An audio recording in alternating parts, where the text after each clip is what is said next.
Welcome to exam time.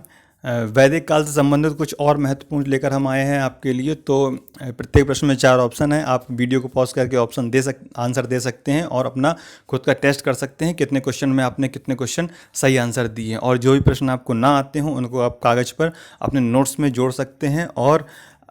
और अच्छा अध्ययन करने के लिए आप हमारे डिटेल वीडियो देख सकते हैं। डिटेल वीडियो में हमने बहुत अच्छी तरीके से प्रत्येक टॉपिक पर चर्चा की है। डिटेल वीडियो कॉन्सेप्चुअल वीडियो है, उसको आप देख के बहुत सारे प्रश्न खुद ब खुद आपको याद रखने में मदद मिलेगी। तो आइए शुरू करते हैं। पहला प्रश्न लेते हैं।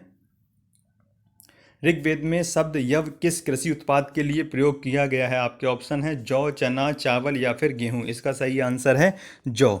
ऋग्वेद में जो यव शब्द आया है उसका प्रयोग जौ के लिए किया गया है।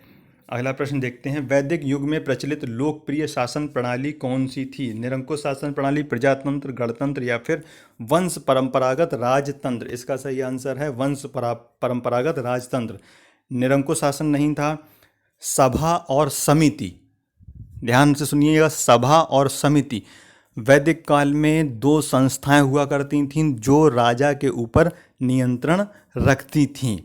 ठीक है। प्रजातंत्र तो था नहीं, प्रजातंत्र तो 16वीं शताब्दी के बाद उसका एक तरीके से आगमन हुआ है। गणतंत्र भी नहीं था। हालांकि कहीं कहीं ऋग्वैदिक साहित्य में मिलता है कि कहीं कहीं जनता के द्वारा भी राजा का चुनाव किया जाता था, लेकिन जो सर्वाधिक लोकप्रिय प्रणाली शासन प्रणाली थी वह वंश परंपरागत राजतंत्र ही था। वंश परंपरागत राजतंत्र इसका सही आंसर। अगला प्रश्न देखते हैं।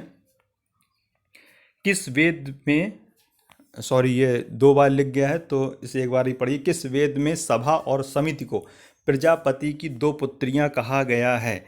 ऋग्वेद, सामवेद, यजुर्वेद या अथर्ववेद। इसका सही आंसर है अथर्ववेद। अथर्ववेद में सभा और समिति को प्रजापति की 2 पुत्रियां कहा गया है। अभी हमने आपको बताया सभा और समिति के बारे में कि यह राजनीतिक संस्थाएं थीं, एक तरीके से जो राजा के क्रियाकलापों पे नियंत्रण रखती थी ताकि राजा निरंकुश ना हो सके, राजा पर अंकुश रहे।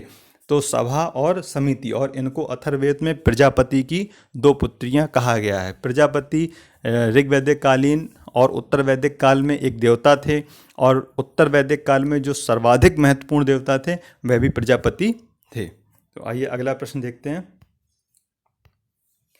ऋग्वैदिक काल में कौन सी संस्था न्यायिक कार्य करती थी? सभा, समिति, विधाता या फिर उपर्युक्त में से कोई नहीं। इसका सही आंसर है सभा।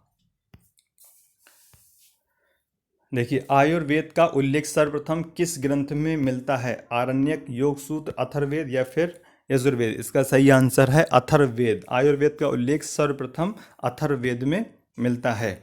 इसमें आप कंफ्यूज मत होइएगा, योग सूत्र नहीं है। योग सूत्र उसके बहुत बाद या लिखा गया है। इसका सही आंसर अथर्ववेद ही है। अगला प्रश्न। सर्वाधिक ऋग्वैदिक सूक्त किस देवता को समर्पित हैं? अग्नि, इंद्र, रुद्र या फिर विष्णु। इसका सही आंसर है इंद्र। ऋग्वेद में लगभग 250 सूक्त इंद्र को समर्पित हैं। तो ऋग्वैदिक कालीन जो सबसे महत्वपूर्ण देवता हैं वह आप याद रखिएगा। ऋग्वैदिक कालीन सबसे महत्वपूर्ण देवता इंद्र हैं, और इनको 250 सूक्त समर्पित हैं या इन पर लिखे गए हैं। और इनको युद्ध का देवता एक तरीके से माना गया है। और जो ऋग्वैदिक काल में दूसरे सबसे महत्वपूर्ण देवता हैं वह भी याद रखिए, अग्नि।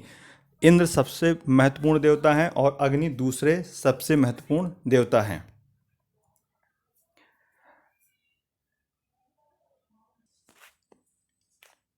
आइए अगला प्रश्न देखते हैं। ऋग्वेद में किसे युद्ध का देवता समझा जाता है? ए अग्नि, बी इंद्र या सूर्य या फिर वरुण। इसका सही आंसर है इंद्र। ऋग्वेद में युद्ध का देवता इंद्र को ही माना जाता है। देखिए यहाँ पर डिटेल दी है। ऋग्वैदिक आर्यों में सबसे महत्वपूर्ण एवं प्रतापी देवता इंद्र थे। इन्हें ऋग्वेद में विभिन्न नामों से पुकारा गया है। यहाँ से आपको कंफ्यूज करने के लिए जो अलग अलग नाम दिए हैं इनसे भी पूछा जा सकता है। तो ऋग्वेद देखिए, इन्हें पुरंदर अर्थात किलों को तोड़ने वाला, यह युद्ध के देवता के रूप में चित्रित हैं। इंद्र को वृत्तासुर हंता, वृत्तासुर नामक राक्षस का वध करने वाला, पुरभेद, बादलों को भेदने वाला, सोमापा, सोम का अत्यधिक पान करने वाला। देखिए, जो ऋग्वैदिक कालीन लोग थे वह सोम रस का पान किया करते थे।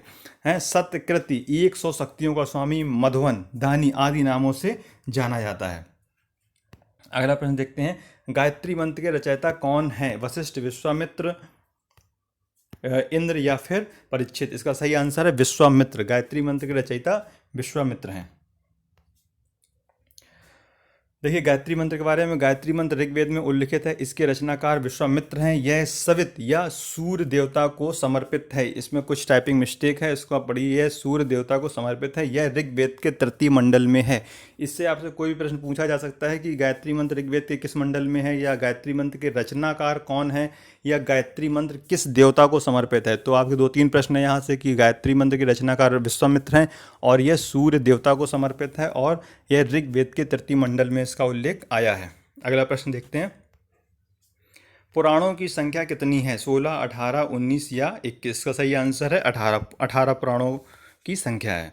अगला प्रश्न देखते हैं। महाभारत को किस रूप में जाना जाता है? बृहत कथा, ब्राह्मण, बृहत संहिता या जय संहिता? इसका सही आंसर है जय संहिता। महाभारत को जय संहिता के नाम से भी जाना जाता है। अगला प्रश्न है। सत्यमेव जयते शब्द किस उपनिषद से लिया गया है? सत्यमेव जयते का अर्थ है सत्य की ही विजय होती है। इसका ये किस उपनिषद से लिया गया है? ये आपके सामने ऑप्शन है। इसका सही आंसर है मुंडोक उपनिषद। मुंडको उपनिषद से लिया गया है सत्यमेव जयते। अगला प्रश्न है। ऋग्वेद की मूल लिपि क्या थी? देवनागरी लिपि, खरोष्ठी लिपि, पाली लिपि या ब्राह्मी लिपि? इसका सही आंसर है ब्राह्मी। ऋग्वेद जो लिखा गया वह ब्राह्मी लिपि में लिखा गया है। अगला प्रश्न देखते हैं। वैदिक कर्मकांड में होता का संबंध है, जो होता शब्द है उसका संबंध किस वेद में आया है? तो इसका सही आंसर है ऋग्वेद। जो ऋग्वेद का पुरोहित होता था या जो ऋग्वेद के सूक्त पढ़ने वाला होता था उसको होता कहा जाता था। अगला प्रश्न देखते हैं। ऋग्वेद में अघन्य का प्रयोग हुआ है, किसके लिए अघन्य शब्द का प्रयोग हुआ है? पुजारी के लिए, गाय के लिए, हाथी के लिए या फिर घोड़े के लिए? इसका सही है गाय के लिए। ऋग्वेद में गाय को अघन्या कहा गया है। अघन्या का मतलब है ना मारे जाने योग्य, अर्थात गाय एक ऐसा पशु है जिसको मारना नहीं चाहिए। ऋग्वेद में इसका उल्लेख किया गया है और उसके लिए अघन्य शब्द का प्रयोग किया गया है। अगला प्रश्न देखते हैं। ऋग्वैदिक काल में दृशदती के नाम से किस नदी को जाना जाता था?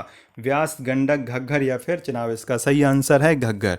ऋग्वैदिक कालीन जो ऋग्वेद में एक दृशदती नाम से एक नदी का उल्लेख हुआ है, वर्तमान में उस नदी की पहचान घग्गर से की जा सकती है। और व्यास, गंडक, चिनाब जो और नदियाँ हैं इनके आपको ऋग्वैदिक कालीन नाम बताने हैं तो कमेंट बॉक्स में आप बता सकते हैं। अगर ये वीडियो आपके लिए हेल्पफुल है तो इस वीडियो को लाइक कीजिए, चैनल को सब्सक्राइब कीजिए ताकि जो भी नए वीडियो आए वो आप तक सबसे पहले पहुंच सके। और हमारी डिटेल वीडियो ज़रूर देखिएगा। डिटेल वीडियो में हम लोगों ने डिटेल से चर्चा की है और उसमें कॉन्सेप्ट बनाने में आपको बहुत मदद मिलेगी और बहुत सारे प्रश्न जो आपको खुद ब खुद याद हो जाएंगे। Thank you for listening.